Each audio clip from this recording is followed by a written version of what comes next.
I noticed that my mind was busy in my morning meditation. My attention kept getting pulled to-do lists, unresolved items, just very busy.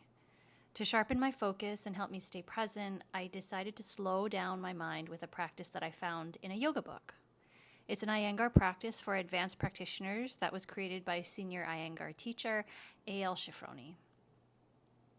This is described as an intermediate sequence called framing Shirshasana inside pacifying asanas, and it includes a lot of poses that are meant to quiet the brain and induce a pensive meditative state.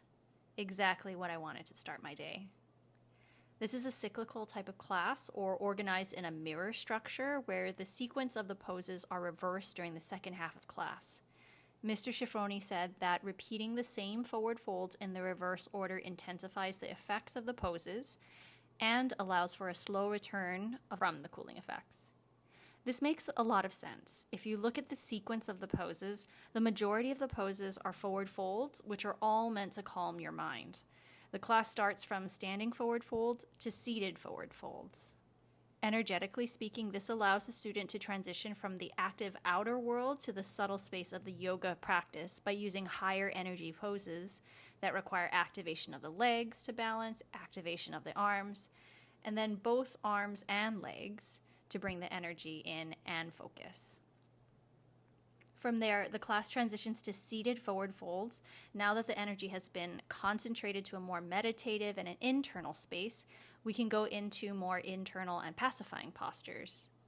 From an energetic sequencing standpoint, it would be more difficult for students to focus if they came in from their work, life, whatever, and be still if the class started seated. So standing to seated poses are a nice transition.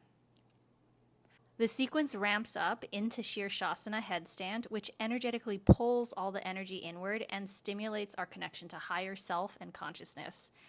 Then it's counterposed with Sarvangasana shoulder stand, which further draws the energy inward and has a pacifying effect.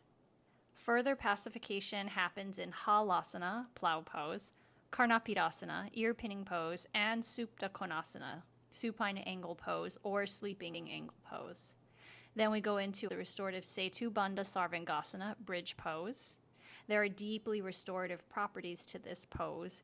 It's incredibly calming for the mind and body and pulls people into a meditative state.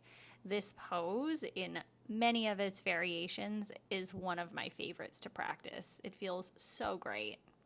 From there, the mirrored sequence starts. We go backwards, which Mr. Shifroni said would allow for a slow return from the deep cooling effect. I agree. This was in line with my experience. As I was doing the reverse order of the poses, I started to wake up energetically. But what was interesting was that my mind was more clear, focused, and quiet as my body woke up from the seated poses to the standing poses, leading up to Tadasana, mountain pose, facing the wall. Tadasana, facing the wall, was meant to be meditative. There's somewhat of an overlap with standing and staring at a wall with Zazen in Zen Buddhism. Except in Zazen, you're seated with your eyes half closed while facing the wall.